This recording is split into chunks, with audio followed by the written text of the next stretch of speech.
All right. So, like I said, Joe Rignola here, wellnesspunks.com, here with my partners in crime, Michael Roseline of naturalevo.com and Diane Kaiser, DianeKaiser.com. Did I get all that right? See. Yeah. Sweet. Got it. Diane, the wellness warrior Kaiser. I think I referred to you as that in one of the emails I sent out. Yep. That sounds tough. Yeah, well, she is tough. Yep. Kick my ass, no doubt. I took a week off working out, actually, so I'm not so tough this week. I took 3 years off working out, so ever since my son was born, that was about it. I'm like, I'm done. Hopefully you take your break off of your breathing, though, your meditation. Well, not breathing in general, because that would probably just be dead by now. But yeah, I try to do some alternate nostril breathing. Does everyone know what that is? Alternate nostril breathing. We're going to actually talk about that today. It's so badass. Yeah. So, all right, let's get going. As badass. That's kind of funny. You're referring to breathing as badass. It's kind of funny. Well, we're the rebels. What do you want? Yeah. Right? Right? I'm saying. All right, cool. Let's get going. And we will answer some questions also at the end of this thing. So if anyone wants to ask some questions along the way or at the end, just let us know. Is somebody did Diane? Did you just yawn? I did. Oh, so I see. I'm not looking at the thing. My screen looks totally different than what you guys see. I'm just looking at the slides right now. I can't see Michael. Michael needs a nap. I'm exercising while we do this to save some time. Way to be enthusiastic, Michael. Yeah. Awesome. No problem. All right. Someone else talk for a while. All right. Go ahead, Michael, Diane. tell us about your move. My move? Tell us about your move real quick. I moved last weekend, pretty much Thursday, Friday, Saturday. It's still going on, really. We moved into a place that's refurbished used to be a business, so no shelves, no handles on counters, all new things, and we've had to go to the hardware store a whole bunch of times to build a whole bunch of things, and so we're still working kind of on that, but this place is pretty awesome. I think I've walked to Co-op, pet store, Vietnamese food. Did you just say pet store and Vietnamese food in the same sentence? Yeah, bad move right there. Bad Careful move. with that one. So we don't really have to go in the car for much of anything, which is new to me. I've never lived anywhere with that. Oh, that's going to happen occasionally. What's that? Oh, that's all Can't good. hear that. That's all good. He had a spiked mohawk on his helmet. Interesting people in this neighborhood. It's super hippie, lots of crazy vehicles and vans, and I fit right in. So yeah, it sounds like it's where I need to be. No, it's all good. I'm still working on finding my food sources. I found some. Working on more. Nice. So living the dream, man. Congratulations, man. I'm happy for you. Happy for you. Really, I am. Well, we'll come visit. In the winter, I will. You can't stand it there anymore. Well, it won't take long. Yeah. Mid-October. So, yeah, pretty much. So we're going to talk about these. We kind of brainstormed and came up with what we believe are the 6 essential steps to optimize health. We probably started out with like a list of a million, somewhere around there, and sort of whittled it down to what you see here on your screen. And basically the idea is that if you can knock these 6... Whoa, what just happened there, Michael? Did we lose you? That was weird. I thought we... Your screen went away. I did it. That's what I'm... Now I see your screen. That's I see bizarre. a chameleon. Yeah, What I see... heck? I thought that was... Is that Diane's screen? Wow. Now the screen's gone. What's going on here? You have been made a presenter. That okay? Let's just try this again. I'm innocent in this issue. There we go. Diane, did you do something on your end? No, I'm just trying to figure out my hardware over here with my camera. I don't know if it did something to it. It might have. It might have. All right. So, do people see my screen again? Yep. All right. We're good. You can see the Let's screen. go. You can see me and Michael. Okay. So, yeah. What I was saying was we sort of whittled this down to these 6 sort of essential steps. The point being, if you can sort of nail these things, you're like 90% of the way there, and the rest is minutia, and nuance, and But these things are sort of these six steps here are sort of essential to just obtaining the best possible health for you, and that's going to be, different for everyone. But these are sort of the main steps here. So I'm going to go through these slides. Should we summarize the last two webinars that we did and just say, like, this is how we kind of got here, and Exactly. just quickly summarize and then move on to the next things. So people who missed maybe the last webinars can hear this one and be caught up a little bit. Yep, totally. So, Diane, since you came up with that genius idea, I'm going to let you talk now. Okay, cool. Can I you only guys come up with them once a week, so I might as well capitalize on it. do it? Okay. So the first webinar, I mean, really, a lot of what we've talked about so far has been mindset, because we do feel it's so important. And as a yoga teacher, it's the first thing that I do when I set up a class is to ask the students, ask you to create an intention for what the hell you're doing here. I mean, we're so busy these days that we don't really even know why we're doing things, what we're even doing on this planet, let alone what we're doing in an hour yoga class or a 30-minute workout. So we just kind of are going through life super quickly, and we don't really have time to think much about what we're doing. And the last couple of webinars really went into mindset, what we want for ourselves. If you're not super clear about what your dream is, then you can't really get out of your nightmare.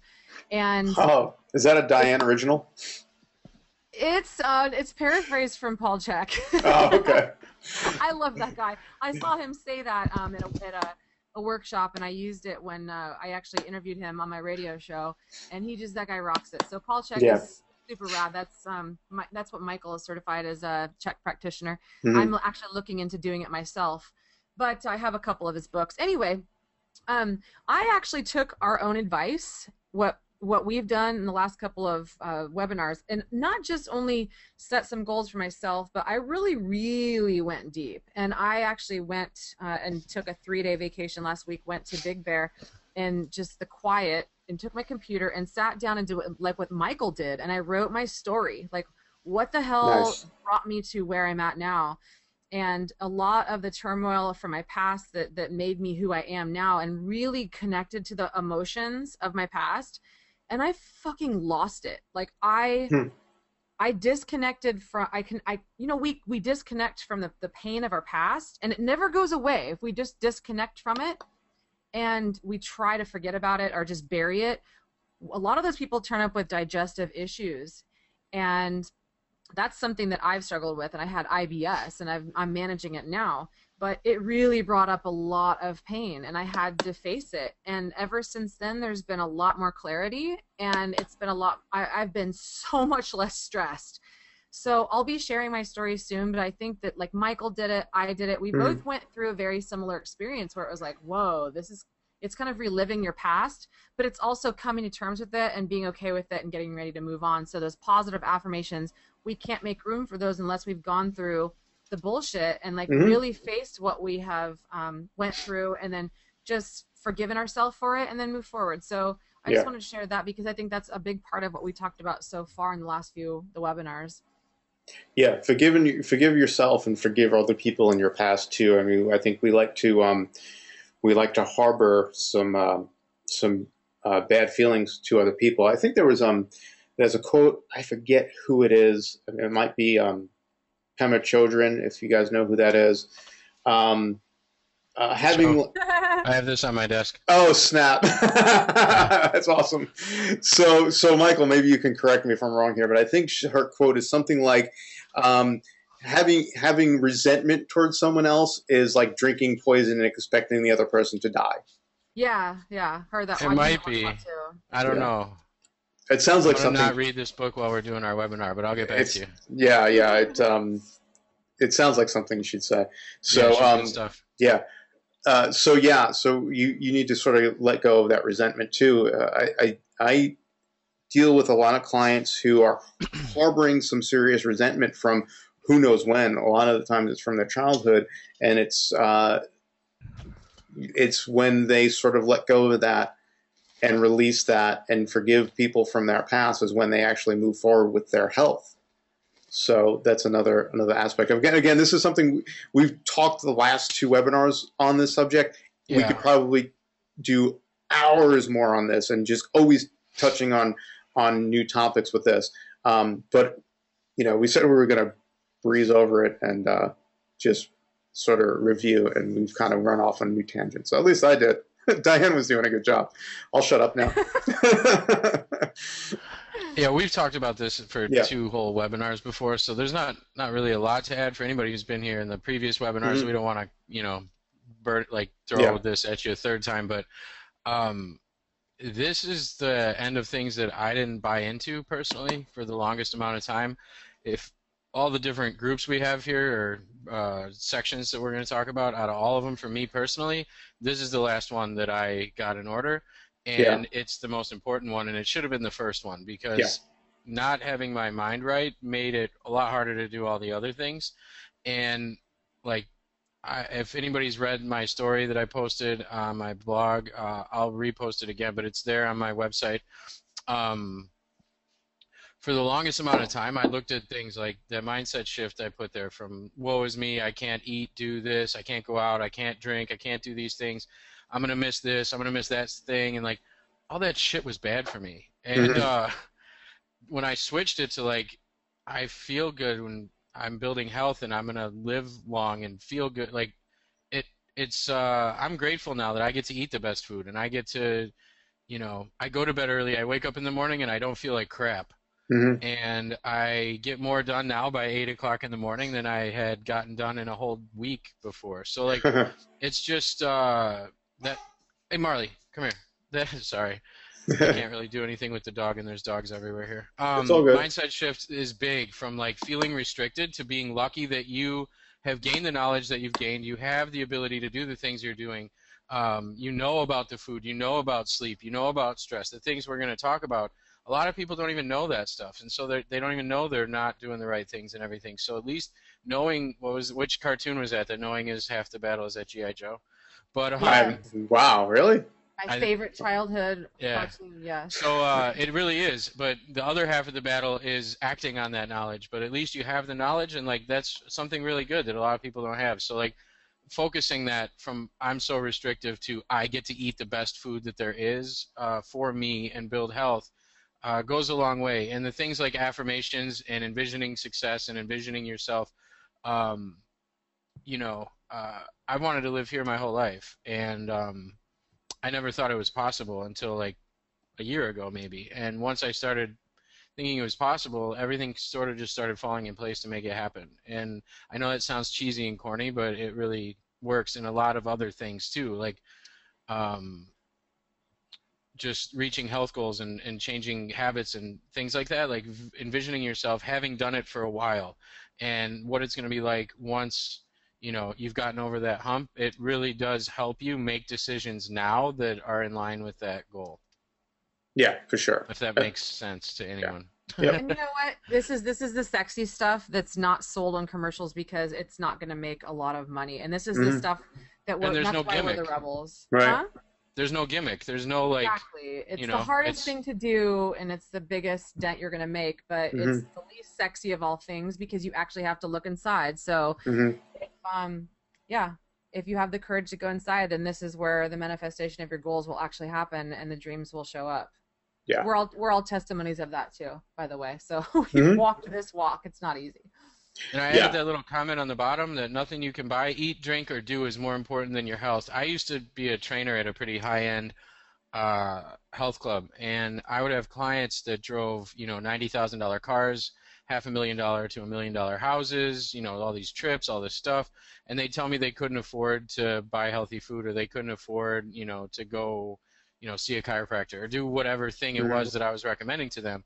And it was like, dude, you can't sell your stuff once you have cancer and you're sick to fix yourself. So in reality, when in a hierarchy of what's important, nothing is higher than your health, because if you're sick, you can't do any of the other things. So it's just we take it for granted, and it's should be a top priority. That's all. Absolutely, yeah. That's why it's number one on our list. So yep. Once again, if folks did not get the downloads, the worksheets from the previous webinars, let me let me pull that up. It's Yeah, actually, because I'm going to reference them a couple of times in here. yeah. I'm going to type that in here. Give me one sec.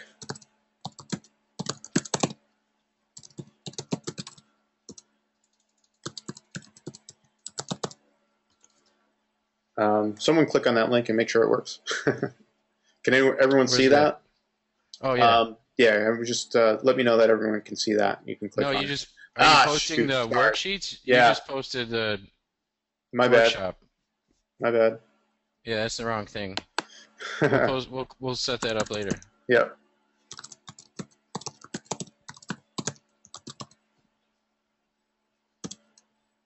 Okay. So that's there, and then there's a new download there also, and we'll get into that a little bit later. We're going to talk about food and diet. So you'll see if you click on that, there's the two downloads from the previous webinars, and then there's a new one in there that's going to kind of go along with this one. We've got some other stuff that we're going to share with this too. I have a 1 week meal plan that I'm just going to give you guys for this too. I had it all finished, and then tonight I made the most amazing bacon wrapped steak that I'm like, all right, I'm taking that down because I want to add this to the meal plan for you guys. It was amazing. If we have time at the end of this thing, I'll tell you how I cooked it because it's really key how I cooked this steak. I just want to talk about it basically. it was that good. So if we have time at the end, remind me and I'll tell you like the most amazing way to cook steak. Cool. All right. So all right, let's roll.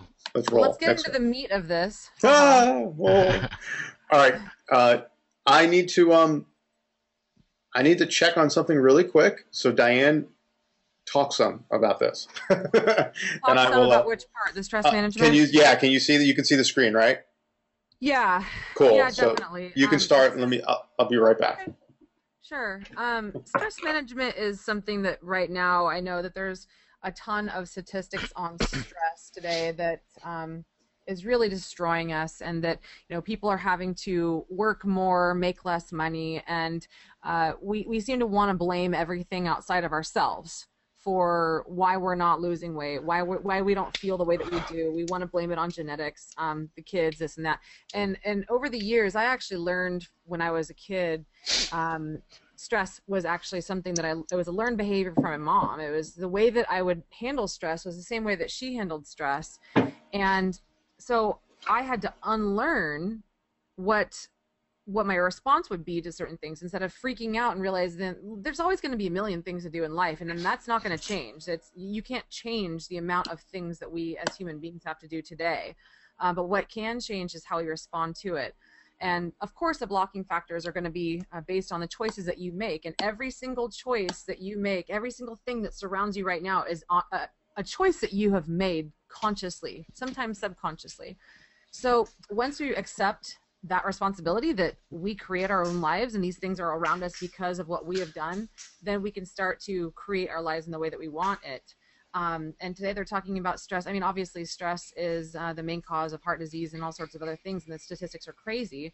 So the things I've been doing lately is definitely saying no. So meaning like, I just made a new rule for myself today. When people are texting me throughout the day and they're friends, and if it's not work and if it's not going to fulfill my goals, then I'm not going to get back to them until after 8 o'clock. Wait a minute, I texted you today, and yeah, what the hell? Now I know. All right, no, whatever. I dream about you, Joe. You're my whatever. Dream. Yeah, no, whatever. Part of my dream. Okay. No, that's a good idea. Yeah. This is my dream, obviously, to be a rebel and help other rebels. So, it's part of my dream. But of other people are kind of, and I've always been the kind of person that wants to help other people. But right now, there's a lot of people in need of help. And we really have to make a conscious decision that am I in the right place in my life? And then we have space and time to help other people when we've given to ourselves and our glass is full first. Right. Otherwise, we resent that and resent other people and saying yes to other people when we should be saying yes to ourselves. And that's not a selfish thing. You must put the oxygen mask on yourself first. Exactly. All right. It's like, Michael's like, all right, Oh, and whatever. the also the you wanted me to do the alternate nostril breathing. I Yeah, have an amazing video that I'll be sharing with everybody after yeah. this. Some statistics that you guys probably aren't even aware of with respect to breathing. The things, Hmm. some strategies I have learned from some top gurus from around the world when I was in India. So I'm going to share with you guys what I do. And there was a new study that was just released on Men's Health Journal that meditating for about 30 minutes a day actually reduces anxiety and Hmm. depression by about 40%, which is real close to what medications do. Right. So it really becomes down to medication versus meditation. Hmm.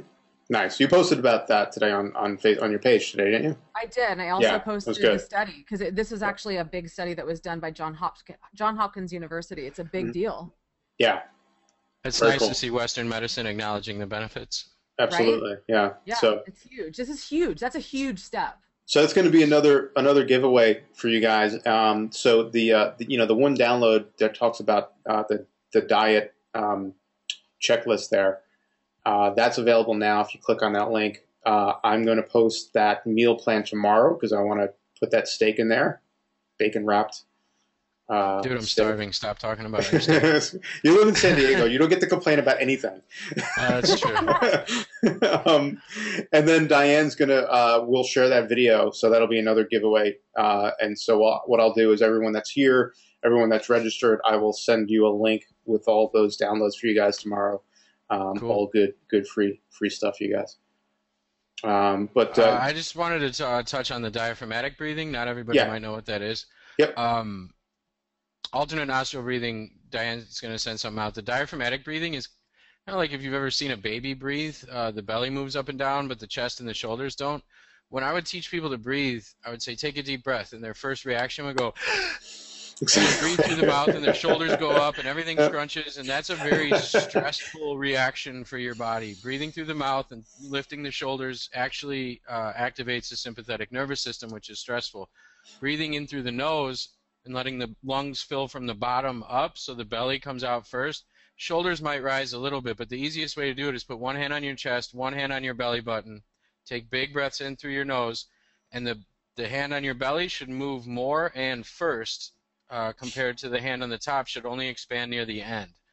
It really fills the lungs from the bottom up. When we take shallow breaths, we're only filling half our lungs up with air. It's Mhm. not getting all the oxygen. Lungs are a detoxification organ, which we're going to talk about in a minute. So it really impairs a lot of different types of detoxification and decreases overall energy. So that diaphragmatic breathing, and when you're going to do that, if you make your exhales twice the length of your inhales, it will be a natural sedative. It will calm you down. It's really good to do for people with anxiety or panic attacks or at nighttime to try to wind down before bed. So I try to aim for like an 8-second exhale with only a 4-second inhale. Mhm. And if you are sleepy during the day and you don't want to be, you can flip that around and do faster exhales, longer inhales, and it'll speed you up a little bit, but don't do it too much or you'll pass out. Right. You know, I was Good. at I Right. remember I did that when I was like 8. I was at Bhakti Fest last weekend, which is very much a hippie thing to do, or like a yogi, whatever. I mean, people did shave their armpits there, but there was Brian Kest. He's been teaching yoga for like 35 years. He was talking about, you know, he really challenged us to do what's called yin yoga. If you guys have never tried That's my favorite. yeah, yin yoga is real yoga, right, Mike? It's like it's true pretty yoga. much all I go to. Yeah, Hmm. and this other stuff is just basically like the stuff that I teach. It's just basically a workout with weights and some heat. And yeah, you're getting some detoxification on, but most people aren't even doing yoga because they're not breathing. So he talked about slowing down the breath, and we were actually to the point, and I was actually to the point where I had 15 to 20-second inhale and exhale. So I was Wow. breathing 2 times a minute. And if you really break that down, most people are breathing like a dog. They're panting. We're like, Yeah, hyperventilating, really. totally. We're not Mhm. even thinking about it. It's totally subconscious. But imagine that you're doing 2-second inhales and exhales every 60 seconds. That would be 20 breaths per minute. think about 2 breaths per minute. What if that actually, and it's not a direct multiplication, but what if that extended your life? Not by, maybe not by 10 times, but the less breath that we have to expend, the more calm that we are, the more sedated, like Michael said, in a good way we're going to feel, and the less aging the less aging we're going to experience, because stress increases the risk of heart disease by 40%, the risk of heart attack by 25%, and the risk of stroke by 50%. And 3 out of 4 doctor's visits are for stress-related ailments. So, it's really, they're saying that it could be the main cause of all human disease, but there was a crazy infographic that just came out that said that stress is the basic cause of 60% of all human illness and disease. And this was based on several different studies. And this is not just, mastersdegreeonline.org is where I found this. So really, we are working hard for less, but in the meantime, if you are going to work hard, breathe deep. Nice. Well, I'm just relaxed right now, just hearing all that. I feel like I'm just gonna. Namaste, Joe. Serious, right? Does somebody have There's a question? lot more too, like stress management wise. Like this is something I could talk about for hours. Like today, we just wanted to focus on breathing a little bit as like a take-home thing that people could do, that they could implement immediately. That's effective. There's so much more. I mean, from massage and acupuncture to yoga and tai chi and qigong and walking, and I just found a flotation spa down the street, which is awesome because sensory deprivation tank is my favorite thing. We actually, believe it or not, have one out here. I'm like almost an hour outside of New York City here, so we usually don't have we don't. Yeah, we typically don't have really cool stuff out here, but we do. There are a couple of flotation places here, so I'm definitely going to go check that out. It's really cool. It's super relaxing, and you've done it, Michael? So much more. Yeah. I used to go once a month when I lived in Chicago. Oh wow, I'm kind of scared to be honest with you. No, it's not. It's awesome. You just gotta relax, and it's really cool. I know a guy who, Diana, my friend, owns one in Laguna Beach by you. Of course, I know that guy. My boyfriend goes to him. I met him at the Paul Check thing. Brian. Yep.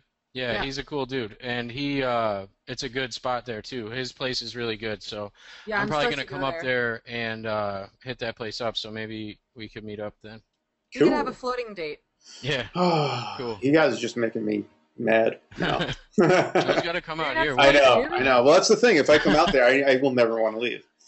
And then that's kind of what happened to me. That won't won't be good. Let's roll next. Don't sweat the small stuff, and it's all small stuff. It's all small stuff. Yeah, that's awesome. It's my favorite quote of all quotes. Yep. Cool. All right, moving on. So diet. Here's one that just obviously we can talk about for weeks and months and forever. Eternally. But, yeah. But what we'll try and do is sort of make it as simple as possible. So some of this stuff is obviously minimal ingredients, unprocessed, and quote unquote clean. I'm not sure I love the term clean, but I think for the sake of this webinar, it's it works because we're trying to give you a visual of what the simplest way to think about this stuff is. Obviously, Twinkies are not clean. They're delicious, but they're not not clean. So I've actually never had one. Really, even as a kid?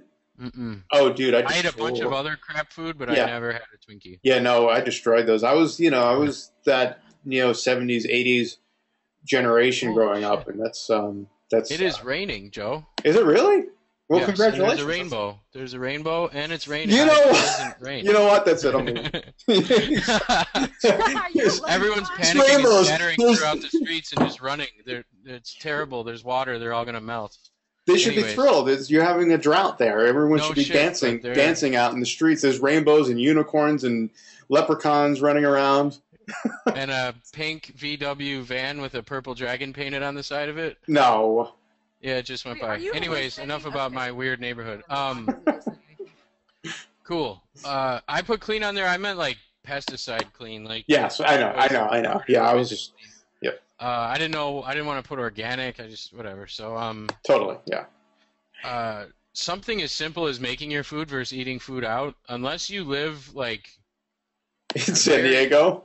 Well, no, even here the restaurants don't use the same ingredients. Well, most restaurants don't use the same ingredients I would use in my kitchen. So like Mm, food quality wise, you know, grass-fed or pastured things or organic things. Some places do, but you're gonna pay a zillion dollars for it. So, mhm, um, something as simple as cooking. And also what a lot of people don't realize is that handling food and thinking about food and preparing food and cooking food is actually the first step of the digestion process. mhm.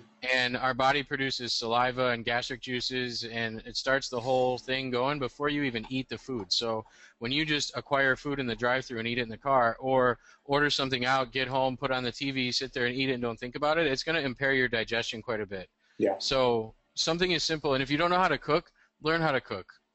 Mhm. It's it's I don't know when people I don't know how to cook. Well, you can learn and learn slow. And yes, you're gonna screw things up. I screwed tons of stuff up when I learned how to cook. I just happened to be 9, so it was expected. But I'm sure there's more than enough meals that my parents ate where they were like, "Oh, this is really great. Thanks for making this," and then they got like other food and a half hour Yeah. later and didn't tell me. But you're gonna screw things up, and just like anything else you learn how to do, Mhm. you make mistakes, but um, odds are there's so many more resources now though, like websites and cookbooks and like things like Nom Nom Paleo and some of those other websites have like Mhm. hundreds of recipes on there that have minimal ingredients that are unprocessed and clean, and take the like, you know, is this ingredient okay out of the equation, because there's so many websites now that just have hundreds of like healthy recipes that have 5 or less ingredients that you can make in a half hour. So like making things at home is huge. Yeah. We're not all same. We're not all the same. I put that on here, biochemical individuality, which is a fancy term for like your own personal metabolism. We're going to give away a diet check record today, which is a tool that I use with my clients pretty often that allows them to see how their body reacts to certain, not only certain foods, but say you eat breakfast and then by 9:30 in the morning you're starving, and then you look back and there was no protein or healthy fats in your breakfast. So you know, I need more protein or healthy fat, and then you'll Mhm. up it up a little bit, and then you're satiated till lunch the next time. So like just little ways, it's like a tool to help you learn how to read your body's own metabolism and what it likes and doesn't like. And I know, Joe, you're huge on this, not beating yourself up. Yeah. You know, freaking out over something you ate is worse than the actual food itself for the most part. I mean, there are Yeah. exceptions where obviously celiac's eating a big piece of cake. Probably not the With best wheat in idea. it, probably not Yeah. good and probably going to hurt you more than the stress will. But um, people like to overcomplicate this. When I did a Mhm. Amazon search, there was like 52,000 results for diet or nutrition. I don't remember which word I searched, but it was berserk, and Yeah. it just doesn't need to be like that. So as basic and simple as possible with, you know, food that people, I know it's cliche, but something your great grandma would eat or food people would Mhm. eat 100 years ago. Really easy way to figure it out. Yeah. Exactly. Um, I want to go. There was something I wanted to go back on. If I think of it, I'll let you know. But yeah, There's it's the metabolic. Oh, go ahead, Joe. no. I was going to say you know you'd probably be better off. You know, Michael was talking about going to a fast food restaurant and eating it in your car. If you're going to do that, at least bring it home and enjoy it. I Yeah, don't recommend that. I don't less recommend. distracted. It's Yeah. just we aren't paying attention to our food ever when we eat our food, Yeah. and that has a huge impact on digestion. Yeah, but I think the takeaway so far from this is just do the best that you can. If every single meal can't be organic and grass fed, and just do the best that you can with what you have from where you are, and yeah, you don't beat yourself up. If you're in a position where you've got to get the cheap ground beef from the grocery store, then that's fine. Do that, and just do the best you can and make it in your own kitchen with love and real ingredients, and you should be good to go. I wanted to talk about what Michael mentioned about metabolic typing, because I think that's one of the biggest, large things that the biggest contributor to Be right dietary back, guys. changes a lot of us can make, but that it's not that complicated to do. I've seen people lose, 10 pounds in a week. I've seen people lose like two pant sizes in a couple weeks. I've seen marathon runners go from starving and holding on to more fat to trimming down and gaining more muscle. So that's a pretty big one, especially considering that most people's breakfast is a banana or coffee these days, which is a completely incomplete meal. Yeah, the protein is huge in the morning. Protein and healthy fats in the morning is what sets the stage for blood sugar balance the whole rest of the day. So yeah, a donut and a coffee has no protein, no healthy fats. It's going to cause a crash, cause somebody to be starving by 9, 10 o'clock, which they're going to run to some other simple, probably vending machine food or some sort of thing to get them from crashing, and it just starts this up and down, up and down, up and down. Whereas, getting some solid protein or fat. Now it's different for everybody. The ratios or amount that work best, but like getting that solid protein in the morning is huge for blood sugar regulation, for appetite, for avoiding those crashes and that chain reaction. Yeah, and considering protein is what amino acids are made out of, and what forms neurotransmitters to create our mood. And so you've got positive mood, and then you have healthy breathing, and that sets the stage for your entire day. That was actually a question that we had that we'll read towards the end. What types of foods to eat for to help depression, and Awesome. protein's one of the first things I would say. Yep. Obviously, anyone dealing with autoimmune, digestive issues, any sort of health conditions that are specific to the food that you eat, you have to be a little bit more aware of that. Michael alluded to that before. If you're celiac, don't have bread, don't have wheat. Those people know who they are. Yeah, absolutely. So obviously that the physical effects of that food is going to be worse than the stress that you. A lot of that's temporary too, though. I mean, yeah. I've seen people that had 20, 25, 30 foods that would set them off when I first started working with them, and 6 months later they were down to only 3 or 4 foods, and it can even go away entirely. I mean, not with celiac and gluten, not celiac, with a lot of them, and it's always weird ones. Like I recently had someone go down from not being able to eat about half of all food without getting sick in some nature to only mushrooms, olives, dried apricots, and wheat. Interesting. And olives were I've never heard of olives as one that gives people trouble. So it's different for everybody, but when you clean up your diet, and especially using the diet check record, I had a guy find out he was allergic to mangoes that way. I actually used someone that was allergic to mangoes too, yeah. Weird. Yeah, and he would get migraines when he ate mangoes, and he was Guatemalan, so he refused to admit it and ate tons of mangoes, and then basically said he'd rather have migraines than not eat mangoes. But he did determine the source of it, but chose to eat them and have migraines. But so it can be weird foods, but for the 90% of people, I mean, just getting to the basics of, eating actual food versus processed garbage and not eating coffee and donuts for breakfast will go a long way for a lot of people. Yeah, absolutely. And just one other thing about, obviously, if you have celiac disease or severe gluten sensitivity, you're probably not, if it's celiac, obviously you're never going to get over that. However, with gluten sensitivity or gluten intolerance, and there's a really slight nuance between those two things, I actually have seen people be able to eat wheat again. Again, that's not celiac, it's autoimmune disease, that's forever. I can eat it. You can or you can't? Yeah, when I stopped eating it, I had eczema, like, on my arms. And I didn't realize it was eczema. It was really funny. My girlfriend was like, that's eczema. And I'm like, that's not eczema. I work with people with eczema. And I would know what eczema is. And she's like, well, there are bumps on your arms that itch, and then you itch them, and there's more bumps in it. And what do you think that is? And I'm like, eczema.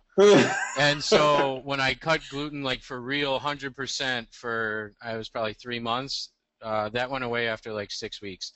And now if I eat it, I don't feel great, but I don't get that back like right away. When I went home in July, I ate a bunch of stuff I don't usually eat, and it started to come back after like 2 or 3 days, but my reaction's a lot less now than it was before. That's pretty much where I'm at too. I can eat it. I don't have a severe reaction, but I don't feel great either. I used to have a horrible reaction to it. I used to feel like hell after eating even a small amount of gluten. But now I can actually have a slice of pizza every once in a while if I really want to, and I do pretty okay with that. So I just wanted to answer a question real quick. yeah, I see that. Um, Good question. Yeah, from Oh, Susan. I had the best gluten-free pizza of my life yesterday, which is a big thing for me because I hate gluten-free pizza, I'm just gonna and mute you. I'm in San it Diego. was I get the best fantastic. gluten-free pizza. You're I'm talking just about steaks, dude. freaking mute you. Uh, Susan asked, is food allergy testing a worthwhile tool? You'll probably get three different answers from the three of us, but Maybe not. in my opinion, there's no test that tests for all the different types of reactions. You have IgE, which is like Mhm. a straight up allergy. You would know if you had that. IgG is more of a sensitivity reaction. There could be like my friend who was eating the mangoes and then will get migraines the next day, like something you might not piece together. Where IgE is like I eat shrimp and my throat swells up and I die. Right. That's an IgE reaction. IgG is a little less. Those are antibodies. And then there's an MRT test, which tests for mediator release test, it's called, I believe, and it's a different type of reaction. And I think there's a ALCAT, which is a whole nother one.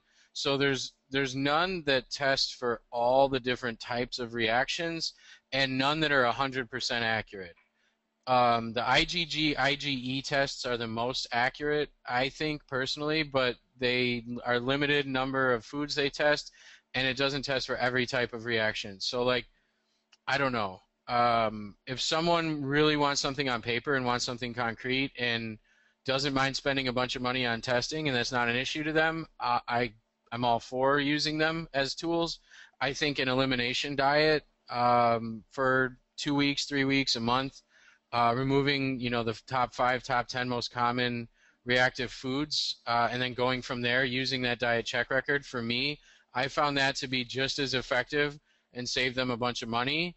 Minus a couple times. I did find some hidden, like some foods we'd never think of, I found on an IgG test, and it was helpful for the person. So that's my nonsensical, random, out of order response to that. No, it made perfect sense, and I actually pretty Okay. much agree with all of that. I think I'll even agree with that. If if money's not the issue and you really want something on paper, then go for it. Find the right, find the best test that you can according to what practitioner you're working with. Maybe even do more than one. But I would also back that up with an elimination diet anyway. And To see, Cyrex. yeah, I Cyrex. forgot to mention, Yeah, Cyrex Labs is pretty cool. They do yeah. gluten mostly, though. Hmm. Gluten testing and cross-reactivity to gluten. Theirs are really advanced. Hmm. Dr. Fasano runs that lab, I believe, and No, he's, it was Fasano isn't is it? the researcher from Oh, University of Maryland. what's the Because guy's name then? It's um, it's Italian, I believe. I don't. Anyways, a There's a really lot. There's great a lot. researcher guy runs Cyrex Labs. Anyone who's heard Dr. O'Brien talk, he talks about Cyrex Labs a lot. I Yeah. think he's on the board there. Yeah, it's supposedly, I haven't used it, but supposedly it's the most accurate. You get the Cyrex Array 3 or something like that. Supposedly it's the most accurate It one. still doesn't beat the elimination and then Right. reintroducing it, in my Exactly. opinion. I, But I, it's I'll for I people totally who agree. won't do that unless they see it on paper. Yeah. Yeah, I'll add to that because I've actually seen quite a bit of different panels for this, and it is one of the things that jump started my functional medicine type of interest. It's what sparked it. I had heard of Alcat a long time ago, and I went into a naturopath when I first moved here 5 years ago, and I didn't know better. And I think that's one of the things that a lot of us hear the most about. We hear, oh, food sensitivities, and then we go straight to that without looking at the gut or maybe like a parasite or some kind of a gnarly thing that's causing our gut to be leaky, that's causing these foods to be reactive in the body, that's causing autoimmunity. I Yeah, didn't food know better. sensitivities are a symptom. Exactly. Right. And I didn't know that back then. I thought maybe they were the cause. And so I went into that naturopath and I said, look, I want to do an LCAT test. And I had done so much research, and she was like, what's that? And I said, there's a sticker on your door that says LCAT. And she was like, oh yeah, let me go see if we have those panels. And I was like, I'm not really sure if I want to run a panel with somebody who doesn't even know what it is. And so Probably not going to get the best interpretation there. Yeah, No, probably not. especially because it's like a $1,200 test. So, these things, just like Michael said, is that I agree with the guys, is that it is definitely a symptom of something that has been causing the gut to be leaky. And I do think that in extreme situations where people have a lot of autoimmunity, I do think that it's helpful then to find out what foods might be triggering it, that they might be eating every day. And so in that sense, and sometimes insurance covers some of it. I do work with Genova, and also a couple of other labs as well. And sometimes insurance actually pays for these things. And so, hey, if they're going to pay for it, it's kind of cool to know these things. And we remove them from the diet for 3 to 6 months. Just like Michael said, there could be other foods that we might be responding to that are not even being tested for, especially considering the fact that there's so many different foods and food families and related things. It's very, very, very confusing to follow these guys. So I do think that for extreme autoimmune conditions, removing some of the foods that could be associated with the body's histamine release to the body, like a body, let's say it's spinach, someone eats spinach every day and the body keeps going, spinach, oh, release, it's a foreign invader, release antibodies to try to get it out of the system. So at least doing some of that, pulling some of the fire, pulling some of the flames out of the body, I think that does help a little bit to a degree. But just like Michael said, that the top offenders, wheat, corn, soy, dairy, alcohol, coffee, eggs, peanuts, and processed sugar and artificial sweeteners, you're going to get a bigger bang for your buck by removing some of those, because those are the things that are typically causing leaky gut, which cause these foods to leak into the bloodstream and mount an immune system response. Yeah, I just want to reiterate that because I think it's a really important point that there are a number of things that can cause intestinal permeability or leaky gut. And stress is one of those things too, and maybe some sort of an infection could cause it. Or it could be a food. It could be, it could be a food itself. Like obviously, gluten is one of the main ones that would actually cause leaky Diane, gut. do they have hurricanes in California? Yeah, man. I'm actually seeing some of the same crazy, awesome weather out here. So it's actually there is supposed to be a very rare hurricane that's hitting the West Coast. Oh, if you guys see like us flying away, it's because someone's anti-emming us to the sky. Yeah, there's like sideways rain and sideways wind, and all the things are flying off the trees. Nice. And there's panic everywhere. Cool. Panic everywhere. Are there zombies in the street yet? Okay. See, New York all day, son. I wanted to add one thing to what you just said, Joe. I had some pretty gnarly SIBO when I first started doing all of this. Yep. And I see this so commonly. People are like, I wake up in the morning, and everybody's different, but when Joe said leaky gut, what we're referring to is leaky small intestine. And small intestine is where your food nutrients, like the nutrients and the vitamins, that's where we are absorbing those nutrients. And if we can't absorb the nutrients, then we turn up vitamin A and the whole spectrum deficient. And so just taking a vitamin D or just taking a vitamin A supplement is, again, another Band-Aid. So finding out why you're deficient in these things is crucial. And so many people these days are walking around and they're like, I don't think this is fat, but my belly is distended and bloated. And a lot of times that's the foods, we have such a leaky gut, and this is what happened to me, that our stomach gets super bloated because there's bacteria where it's not supposed to be. And you could eat the healthiest food in the world, but it's feeding those bacteria. So that's one of the reasons you'll end up deficient in these nutrients. So that's another thing to add to the food sensitivity. I would be more curious about how the person feels after they're eating, just like Michael with the diet check record sheets that we provided to you. If you constantly feel like bloating and swollen after meals, I would suspect a test maybe for SIBO or leaky gut there first before I'd run an autoimmunity panel and looking at food sensitivities. Right. Cool. Keep it simple. Yeah, might as well jump right to the root, But this wasn't even about diet. We just jumped into a whole bunch of stuff about I know. See, this is what I'm saying. Yeah, we can... Like every one of these topics, there's so much other stuff to jump into. And it's such a good question that she asked. It was, I had to grab that one. Thank you for that. All right, so we'll move on. Jerf, keep it simple. Just eat real food. Shout out to Sean going to sue us? Croxton. He might actually. Well, I said, all credit goes to Sean Croxton for that. So I think we just covered ourselves. Okay, good. Sorry, Sean. Yeah. So detoxification. That's a big one. You guys want to start off, Michael? Sure. Yeah.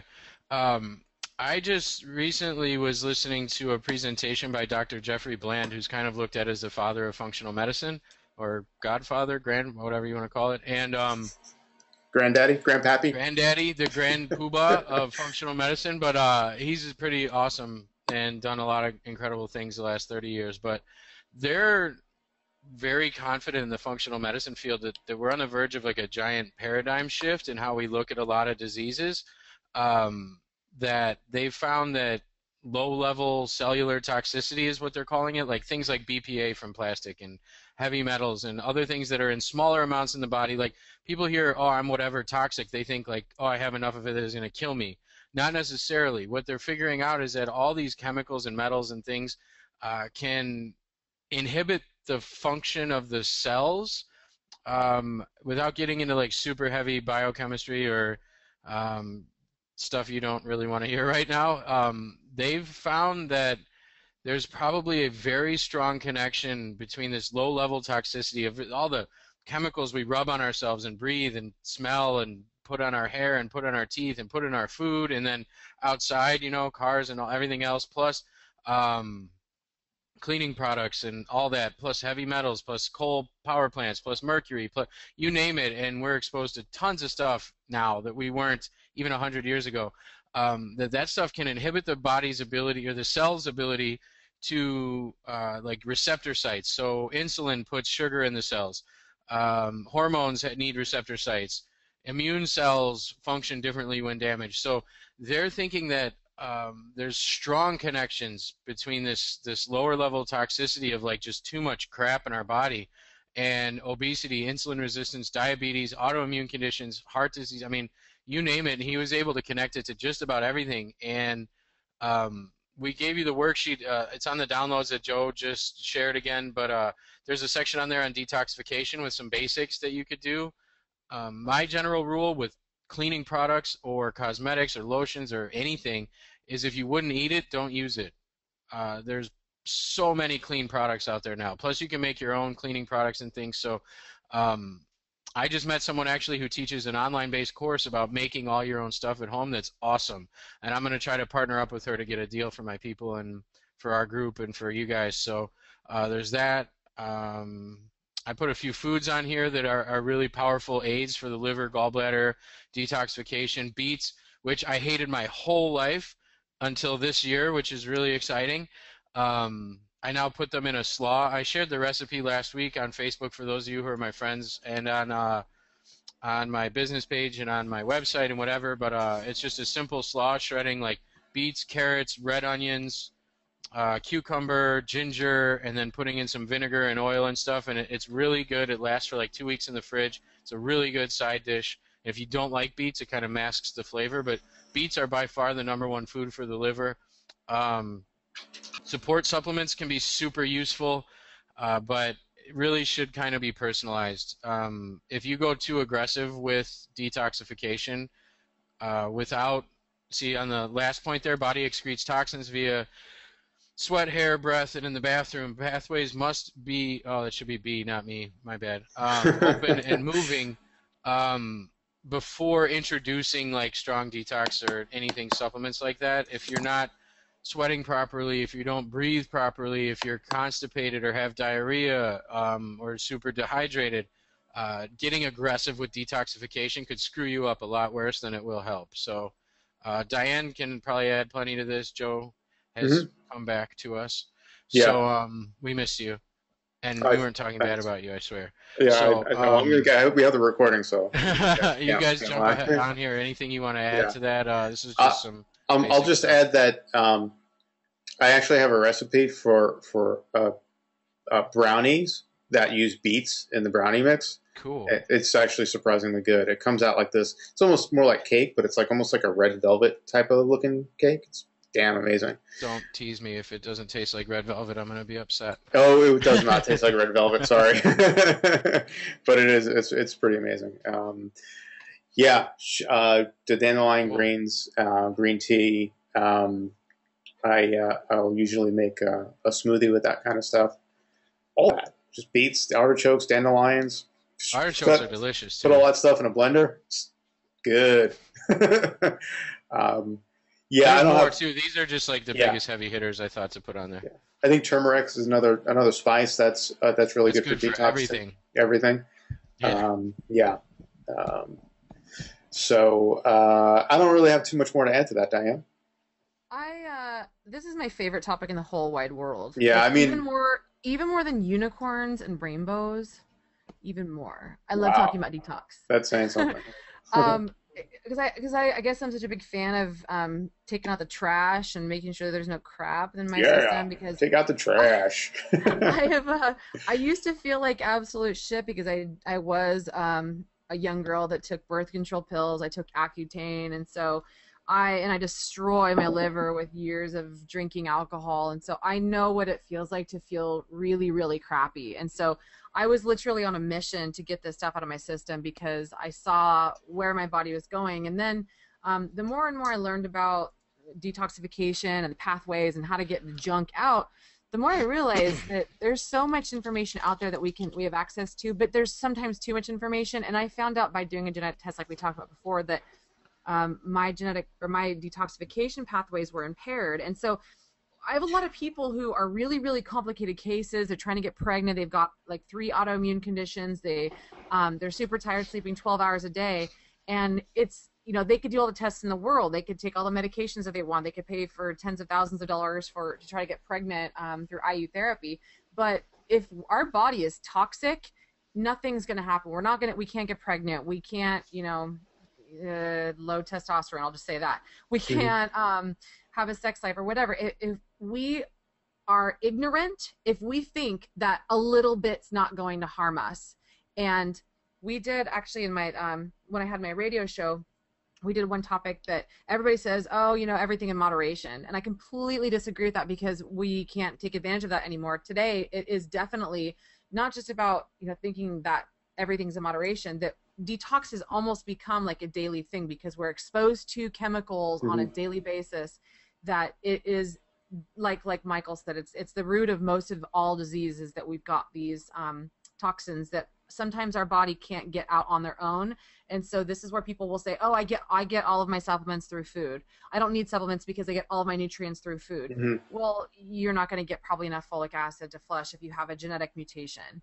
So that's what I have to say about it, is that to really know your body, to know your detoxification pathways, and to know how well your plumbing is working. It could be your whole life's work. It could be something that you need for the rest of your life. Yeah, absolutely. I mean, you guys covered it. I don't think there's really anything else I can. I mean, honestly, we could go deeper into this, but it would take, several more hours. But I think this is a really good overview. My favorite red velvet thing is I like to juice 1 beet, 1 cucumber, and that's what I do in my juicer, and then I'll add whatever chocolate meal replacement or whatever. Oh, wow. When I have a treat. Yeah, I put that in a blender, and it tastes like red velvet. That sounds sick. Yeah, it's badass. Like, wow. Yeah. I just there's this really amazing organic coffee house near me. This is where I sit and do most of my work. So you got an organic coffee house and a float spa. Yeah, I mean, it's starting to get a little bit. I should be jealous of you. Well, it's it's like poor man's San Diego here. It's What town are you in, actually? I'm way out on Long Island. Yo, Long Island all day, son. We all talk like idiots kind of out here. Sorry if there's someone else from Long Island, but I can say that because I'm from Long Island. That's right. I have to work extremely hard to sound like I'm not from Long Island. And if someone you don't act like, I have a couple other friends from Long Island, and they are far more drastic with their accent than you. Yeah, it takes some work. I'll be honest with you. But I think they're the reverse. You're trying not to have it. I think they try to have it more secretly. It is. There's this weird sort of. It's almost like the Jersey Shore here. it's not a good scene. I don't even where was I going with that? Oh, so they also have smoothies and really amazing food there too. And I just got I think yesterday it was a turmeric banana smoothie, and it was turmeric, it was black pepper, ginger, avocado, and banana, and it was amazing. But you talk about something that's that turmeric and black pepper. Anytime you have turmeric, you should also use black pepper. It sort of enhances the detox and anti-inflammatory effects of the turmeric. by using black pepper. But you'd Yeah, be any way to surprised. implement more turmeric is good. Yeah, yeah. So a lot of different ways to make some really tasty foods that are good for detoxification. Another one is turmeric, and I make like a turmeric and apple smoothie, and I think that's up on my website. So good stuff. Cool.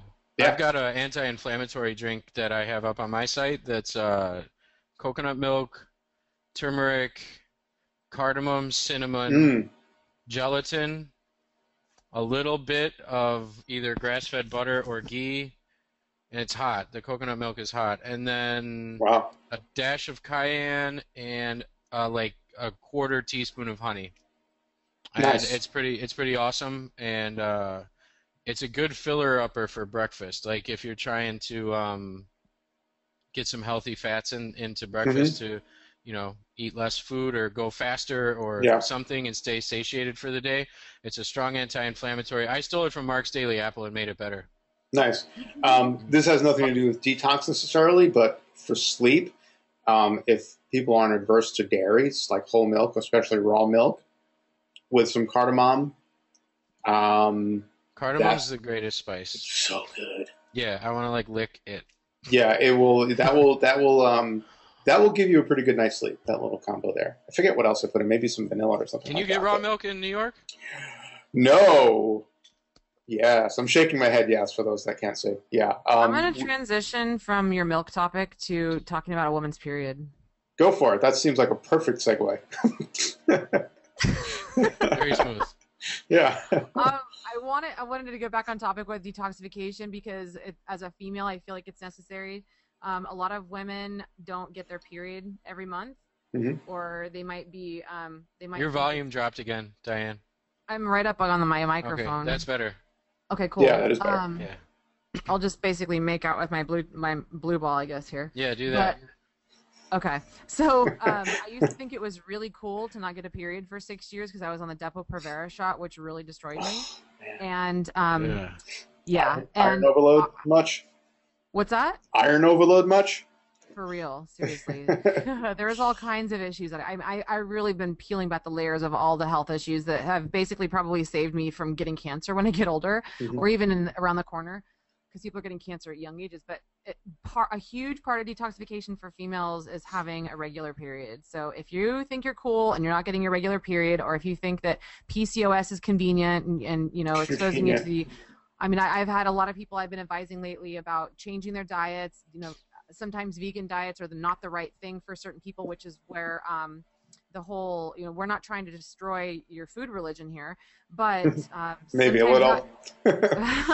This is the rebellious part of us, right? But some of us, when you look back at our ancestry, we're not designed to live in a vegan diet, and we might have women who are missing their periods because they're not eating enough protein or animal meat or getting enough, like Joe said, iron. And so all of a sudden you've got a higher likelihood of getting ovarian cancer. And then, of course, if you want to get pregnant, good luck with PCOS. So I see a lot of women not getting their period, just going, I haven't got my period for 3 years, no big deal. It's a huge deal.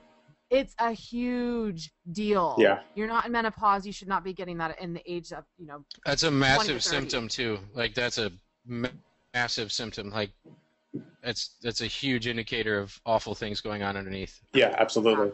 And actually, I was saying iron overload, and actually, men sometimes have to deal with iron overload. And one of the ways to do that is actually just donate some blood. I have that. Do you? My ferritin last time was 765. And what did you? About 80 to 110. Yeah. So did you donate? Did you donate some blood? Not yet. I'm going to now that I'm here. I lived somewhere where that wasn't even possible. Yeah. So I'm absolutely terrified of it. Like I hate needles, and the thought of doing that is like I can do blood draws now for like blood tests, which is like one little thing without passing out and turning green and freaking out and having panic attacks and whatever, but I've never given blood, and like right now I feel sick just talking about it. Yikes. But I'm gonna force myself to go do it and just hope they have something soft for me to fall over on. Just start with laying down. That's the best way. Yeah, I'm gonna do this on the floor. I'm just gonna start here. You guys just take what you need.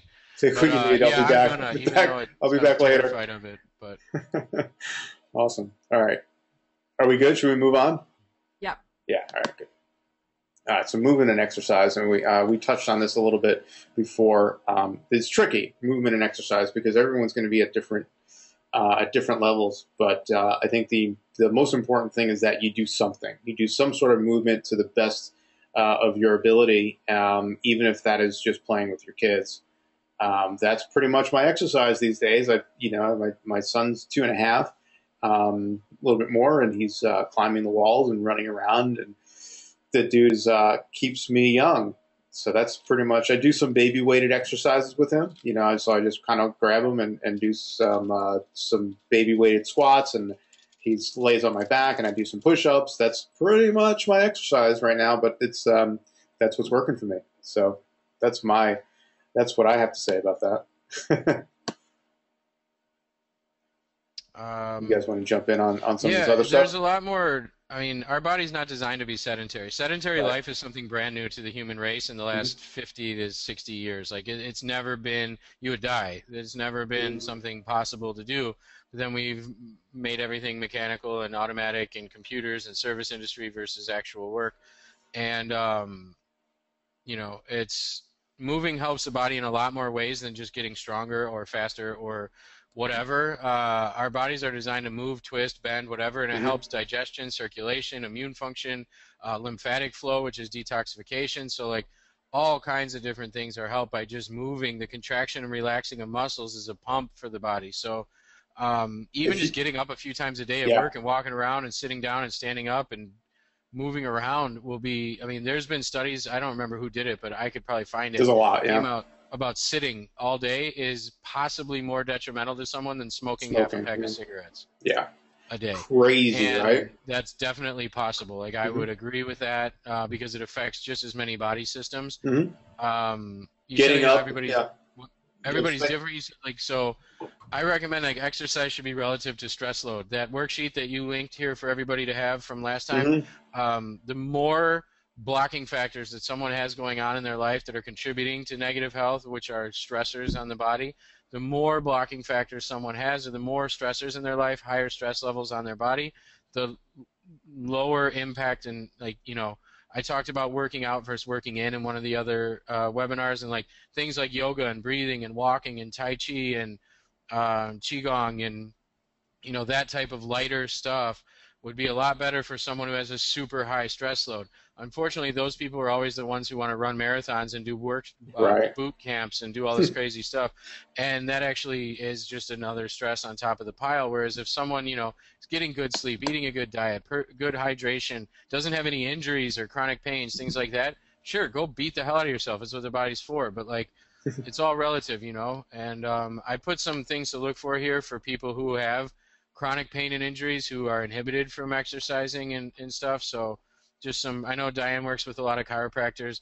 Good chiropractors can do a lot for people. It's not just fixing the back. And neuromuscular therapist, or neurosomatic therapist, they're called. I believe the website is neurosomaticeducators.com. They're, in my opinion, the best manual therapists out there. It's pretty painful, but I had a guy add 10 inches of range of motion to my shoulder in about 20 minutes. Wow. Which was pretty amazing. I did have a nice bruise, and I kind of felt like Braveheart on the table getting my intestines pulled out. But it works. And Rolfing is another one. And then high-level Czech practitioners are probably the best in the exercise industry as far as, like, corrective exercise and helping people repair things that hurt. And I know, yoga is fantastic. I'm so excited to be here where there's a whole bunch of yoga studios. I think I walked past 4 of them on my way to and from the pet shop today, and I've been 3 hours away from yoga studios for the last 5 months. So, like Diane mentioned, yin yoga is awesome for people who can't do a lot. Yin or restorative yoga is great. I know Iyengar yoga uses a lot of props and helps people get into positions that their body can't get into on its own. So, yeah, that's my 2 cents. I know Diane does a lot more in this field than I do right now, though. Yeah, this is huge. And in fact, you guys want to guess what I'm doing right now? Yeah. What are you doing? Sitting? No, I am walking on my treadmill. I have a stand-up desk.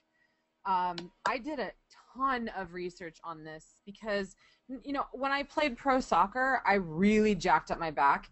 And like we've talked about before, I don't really want to own I have a bad back.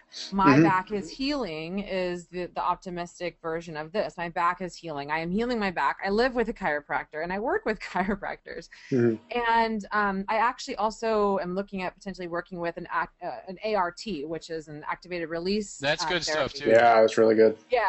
In fact, the guy who I'm looking at working with, he has a CrossFit center in the same facility where he does his ART. And that's pretty good for him because he's gonna have plenty of people to fix with that. Exactly. That's exactly what I said. Sorry, CrossFitters. Yeah. I know it's a beautiful, beautiful gym. But when I saw these studies that came out that, you know, Chris Kresser is the first one that got me interested in it. That sitting for more than 6 hours a day is the equivalent of smoking 17 cigarettes a day. Different kind of stress. But I was like, yeah, this is exactly me. If I sit at a 90-degree angle with my hips, I'm literally cutting off circulation to my feet. And I had all kinds of nerve damage. And if your central nervous system is off, your digestive system is also going to be off. And if you're sitting, you're basically sitting in this petri dish of whatever kind of bacteria that your body is exposed to, and it can't purge it out. And we are like these grazers these days. We're either grazers and we're eating all day long and feeding potentially bad bacteria in the colon or in the gut or in the small intestine, or we're not eating enough and causing blood sugar issues like PCOS. So I walk on this treadmill thing, and I could even share this video if you guys are really interested in the setup. I researched it for a good solid month before I bought a bunch of stuff, and I saved myself about $1,500 by shopping the right way. So if you guys are interested in seeing that video, I did a YouTube video on this so you guys can see what the setup looks like. If you're like, what? Cool. What is this? Yeah, for sure. Yeah. Yeah, but, it burns like 250 extra calories every hour. So I'm like, why am I so much more hungry so soon? It's because I'm walking. Yeah. Someday I'll have one. We just moved into the smallest place I've ever lived, so we'll work on that. But yeah, corporations are also paying for employees for these things now too. If you guys want to look into that. Nice. I am my corporation, so that's probably not going to happen anytime soon. Yeah, me too. But so if you're like us, I do a lot of sitting, unfortunately, especially if I'm in a phase where I'm writing a lot, or I'll just be hyper focused on what I'm writing and what I'm creating, and I'll completely lose track of time. Set a timer on your phone, or you can even get an app for your phone to do this. Set a timer on your computer. There's an app that will automatically gray out your computer screen every 15, 20 minutes, so at least you look away.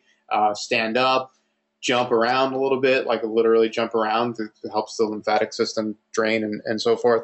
Do some freehand squats, walk around a little bit, get some fresh air, go hug a tree. Rebounder. Yeah, get a rebounder. Go roll around and nice. Yeah. Go find some. So go find some leaves to roll around in. Do something, and then some stretches. I don't know if Michael, you want to demonstrate, but when you're sitting, your hip flexors get shortened, and it actually puts tension on your back. So people with lower back pain, it could just be from sitting.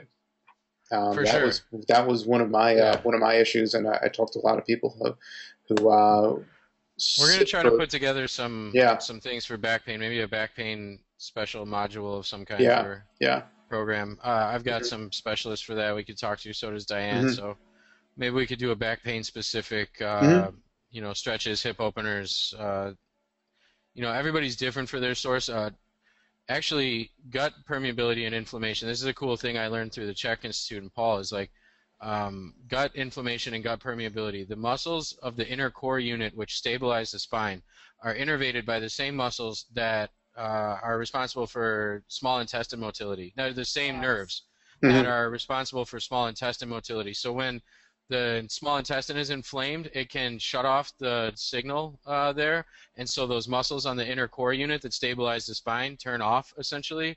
And so having gut inflammation and GI issues can cause back pain and cause your core to be non-functional, which can lead to a whole bunch of injuries, knee injuries, all kinds of stuff that all starts with your gut. So it's just everything's all connected. I don't know how that fit into what we were just talking about. No, that's the thing. We start going down these rabbit holes, and there's so much involved with this stuff, which is why we put together the workshop that we're going to talk about in a sec, because we want to deep dive into this stuff so much more because, as you can see, we start talking about it, and Yeah, each one of these topics deserves its own show, so let's give it one. Yeah, it's exactly what we're doing. So we hope that you'll join us for that, which starts on the September 25th. Just to throw a little plug out there, you guys that are listening to this and everyone who has registered for these webinars are getting sort of the insider's deal on this. We easily could have charged, upwards of $400 or more for these for this workshop. It's going to be 6 weeks. It's going to include a meal plan, a ton of downloads, email access to us. It's pretty ridiculous. Yeah, it's insane. So literally, we could have charged hundreds of dollars for this, but we're charging obviously next to nothing, just because we want to reach out to as many of you people as we can. So just to give you guys a heads up on that. The price is going to go up in a couple of days. So we're giving you guys about 24 hours or so from the end of this webinar to get in at the price of $37. It's not $37 per week, although it probably should have been. And I'll probably never hear the end of it from the other two for pricing it at that low. But so that's. No, I like giving away my services. Sure, why not? It's $37 for free. Yeah, pretty much. But it's more important that we get the word out and help people, and we know that'll come back because karma, So yeah, $37 for the whole 6-week workshop, and then those will the sessions be recorded? Is that what the question is? Yes, the sessions will be recorded, and everyone, along with all the other amazing things that you get from that, you'll have lifetime access to those recordings. So all 6 of those webinar workshop recordings will be posted, and you'll have lifetime access. Sweet. Yeah. So you guys are getting sort of the inside scoop here. Claire, yes, they will be recorded. Yeah. Sorry, Joe. Claire just asked it. They'll be. Yeah. I was answering her question. Sorry. Oh. Shut up, Michael. Yeah. So they'll be recorded. Everyone's going to get lifetime access to those. And what else was I going to say?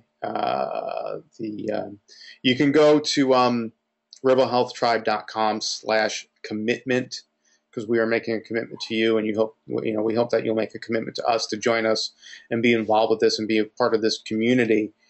And so check that out. You can see a breakdown of these modules that we're talking about, these steps that we're talking about tonight, and join us for that. We got one more. Yeah, one more. Here we go. Actually, a couple more, I think. Well, one more of these. Yeah. That's about the workshop. Yeah. Okay. So moving on. I just want to throw that plug in there. Last one, healthy relationships and support. So when you guys want to jump on that? I'll go quick. I'll let you guys talk more on this one. That Steelers versus Steelers, there's a guy named Darren Hardy that's like he's the editor of Success Magazine. He's into, talking to extremely successful people and finding out how they got to be so. And then he has a book, an audio book called what the hell is it called? I don't know. If you look up Darren Hardy, it'll come up. I don't remember what it's called. I have it though. And do you know how to spell his name? DARRENHARDY.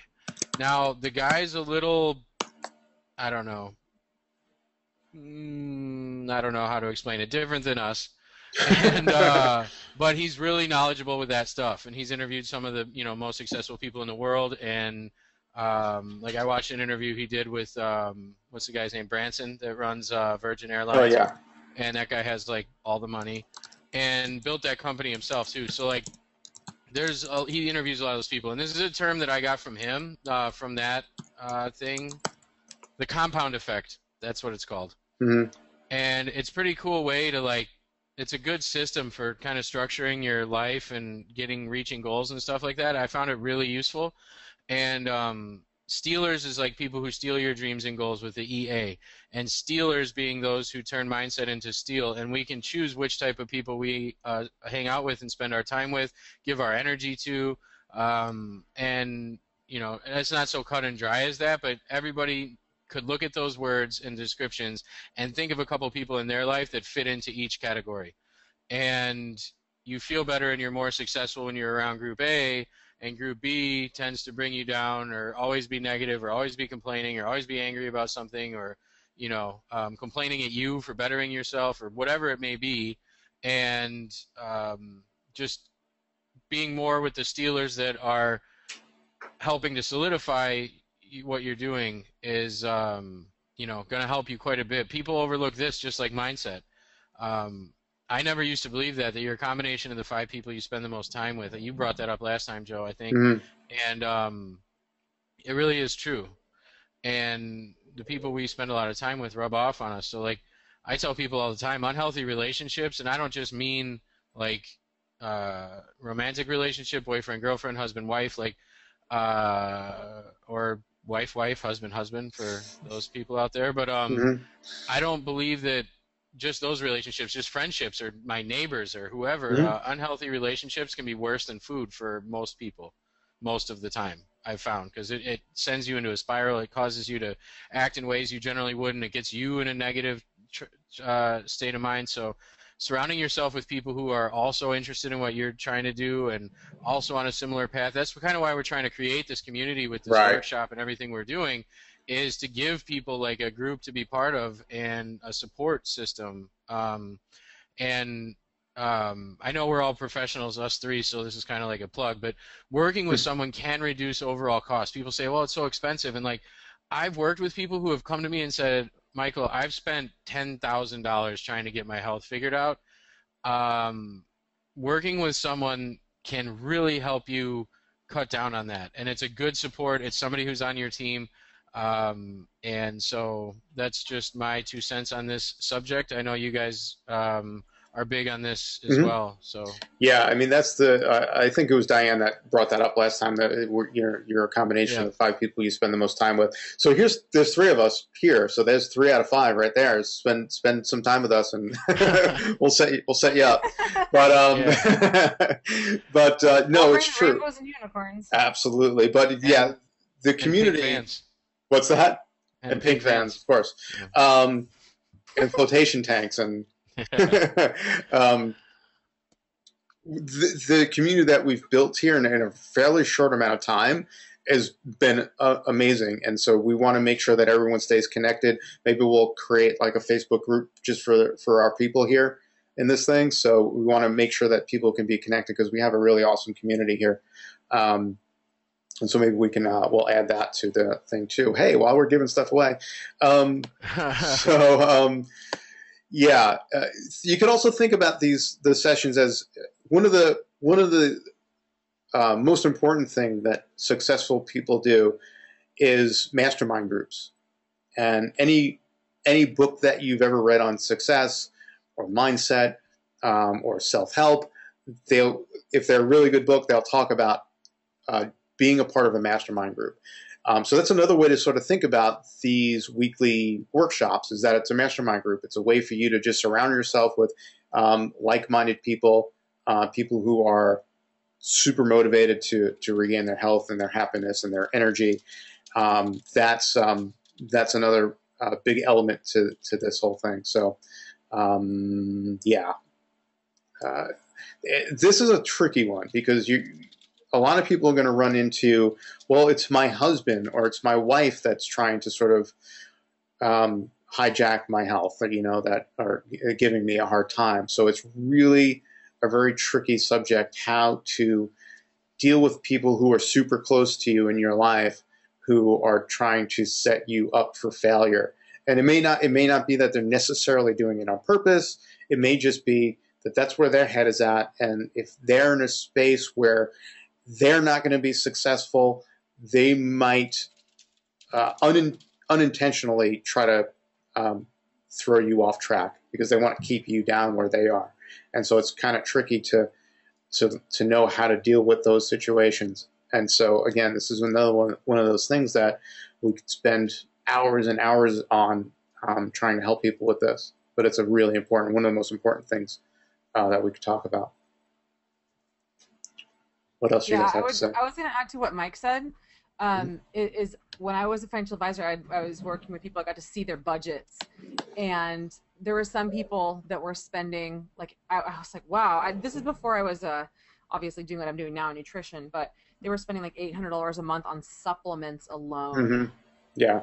And I remember asking them, like, gosh, I'm thinking, this $800 invested monthly into your 401k could yield you $1 million in your 401k in the next 10 years, Mm-hmm. if we invested it accordingly. And I'm thinking, gosh, their health is really that important to them. I wonder what they need that many supplements for.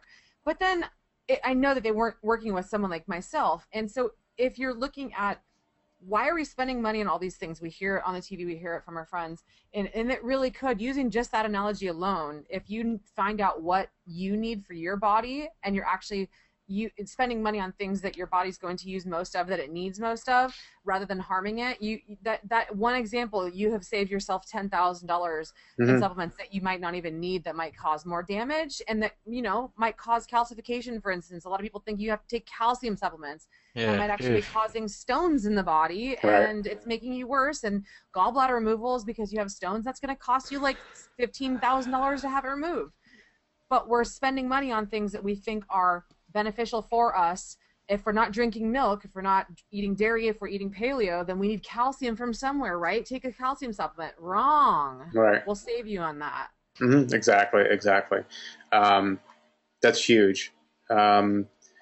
I don't know, again, without going too deep down the rabbit hole here, I think we covered this as much as we can cover, because we're going on over an hour and a half now. So I do want to kind of wrap off before people stop falling asleep on us here. So here's what we want to talk about for the webinar, and for the workshop, which we touched on a little bit here.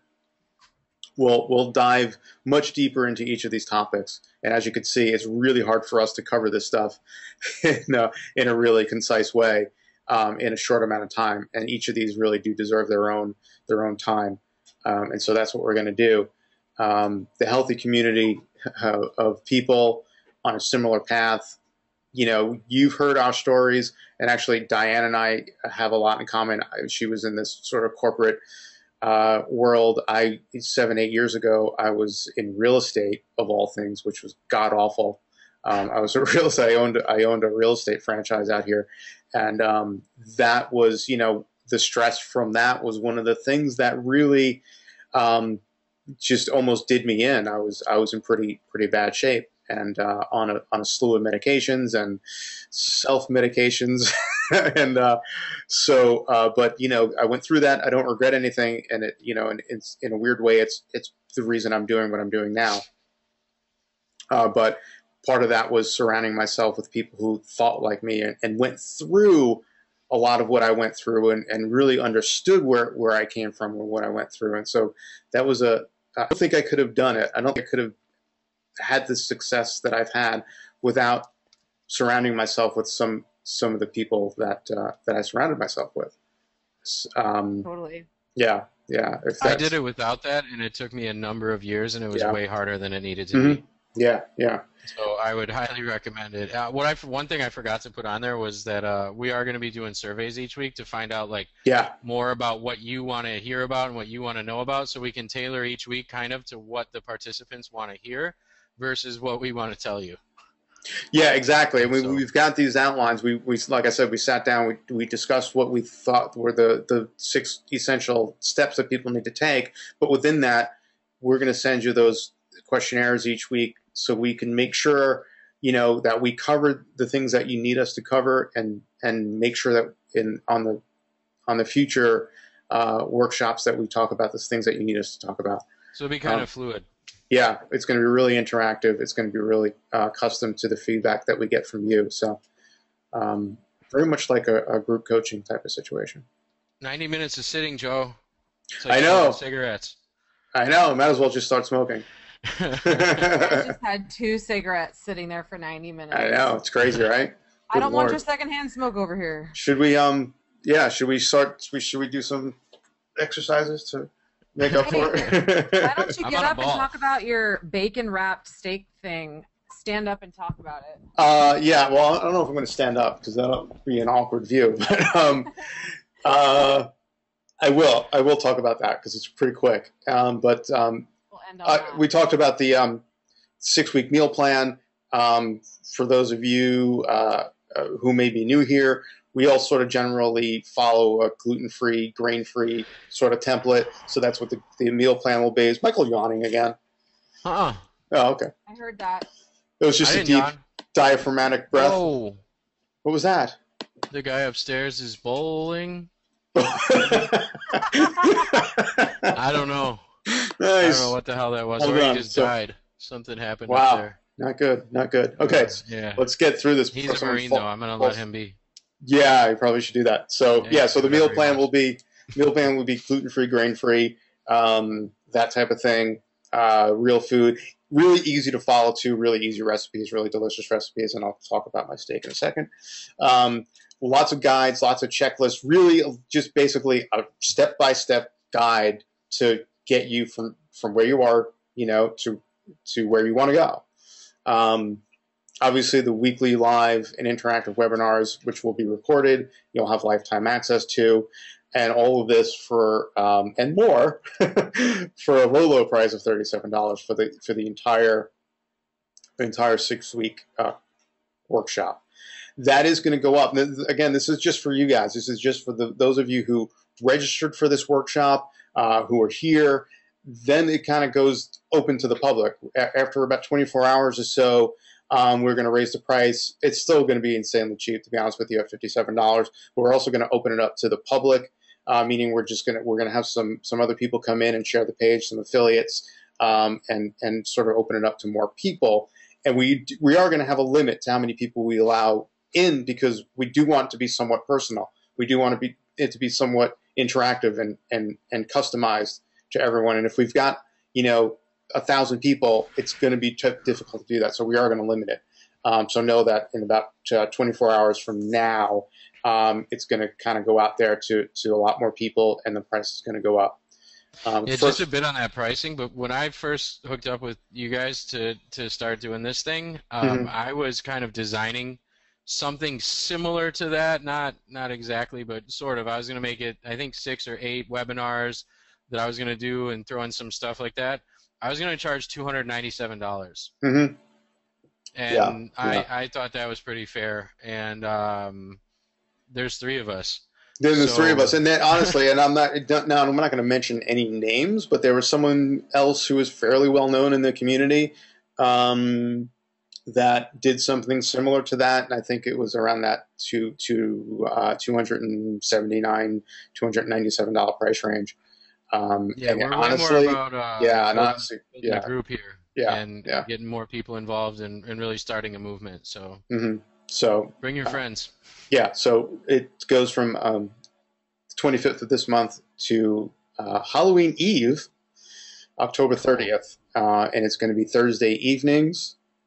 Again, they'll be recorded, so if you miss one, you'll still have you'll still be a part of the community. You'll still have access to us and to the community, and you'll always be able to listen to the recordings there. So rebelhealthtribe.com/commitment. And join us if you would. Thank you. We had some questions, but I think we're at an hour and 40 we're minutes. Out of time. So we're putting these people to sleep. And on those of you on the East Coast, it's late.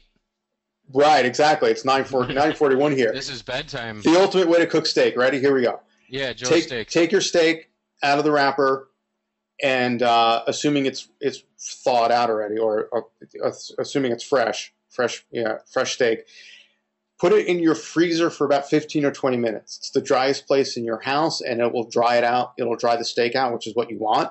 And then heat up a cast iron pan on like medium high heat, and throw the steaks in the pan and let it just sear to the pan.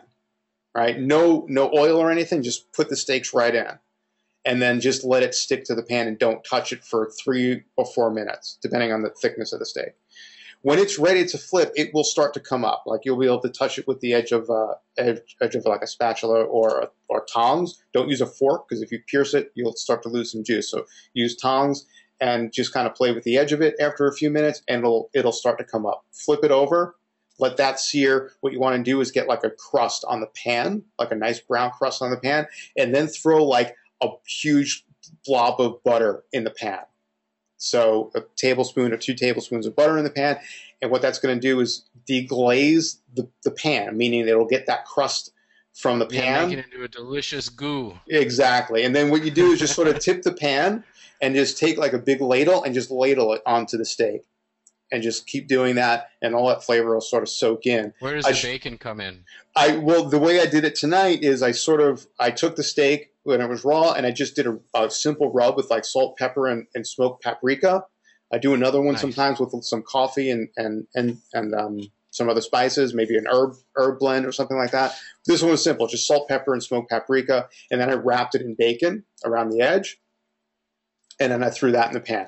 And that's all it was. And it was in the pan for maybe 4 minutes on each side. It was fairly thin. I forget what kind of steak it was, but it was fairly thin. And then, like I said, just when you flip it over, you throw the butter in and just kind of swirl that around with a spoon or something to get that crust off the pan, and just use that juice and just ladle it on top of the steak as it's cooking, and just keep doing that while it's cooking. Then turn the heat off, cover the pan for a couple of minutes just to let it sit. Let it kind of slow cook for the last few minutes. Take it off, cover it, let it rest for about 15 minutes to let the juices redistribute. When you cut it, find which way the grain of the steak goes and cut it against the grain. That will be the best steak you've ever had. And that's it. Man, I'm hungry. I'm going to eat some andouille sausage. Nice. Mm-hmm. That's not the same thing. No, but I don't have any steak, so okay. That's gonna have to. Awesome. It's gonna have to be. We haven't found a meat guy yet, or a meat farm. There's a farmer's market down the street tomorrow that I'm gonna check out and hopefully find somebody there. I've had a hookup everywhere I've gone where I work with one farm and get all my meat, and so we bought some meat from Whole Foods today, which is way the hell too expensive. Oh yeah. So hopefully I remedy that pretty soon. But that sounds delicious. Absolutely. I'm able to eat meat again. Are we going to, Jenny has a good question. Are you going to throw some vegetarian dishes in the meal plan? Yes, we will, but they'll probably be called side dishes. No, but yeah, there's a breakfast one in there that's vegetarian. There's a few other meals in there that could be considered vegetarian, or at least optional vegetarian if you want to just not put the meat in. But like a stir fry, there's a good stir fry recipe that I have that could be vegetarian if you want. Pretty much every recipe that calls for chicken or turkey or whatever, you just you pick your favorite kind of vegetarian side dish. Mm-hmm. Especially, hopefully, you're a vegetarian that maybe considers eggs too. Yeah, that's not vegan. Yeah. Amino acid profile. Mm-hmm. Otherwise, tempeh at least get some fermented things because soy can really jack with women's hormones. Yeah. And men's, of course. And men's too. Yeah. Totally. Yeah. Once again, we've hit on a nuance there that we can go for days on. So yeah. Yep. Good question. Thank you. All right, folks. I think that's about it. We will let you guys go. Once again, rebelhealthtribe.com/commitment. Join us. It's going to be amazing. Yes to eggs. Good. Yeah, it's going to be awesome. We are so psyched to hang out with you guys. We'll probably throw maybe another free webinar in here if you guys want it. If you guys want us to do another one, before this thing's done, maybe we will. We'll see. But the real deal starts September 25th, so we're psyched to join you guys. We've gotten a lot of good people signed up. It's going to be an awesome community. It's going to be a good time. Hopefully we keep it entertaining for you guys as well as informative. rebelhealthtribe.com/commitment. Join us. 24 hours, the clock is ticking as of right now. This thing goes public and price goes up. So get on it. Thanks a lot, guys. Good night, folks. Night. Bye-bye. Hit record, Joe. Or hit whatever button I didn't hit last time. Yeah, I'm looking for it. For anyone's still listening, we're trying to figure this thing out. Yeah. Dashboard. Okay, good night.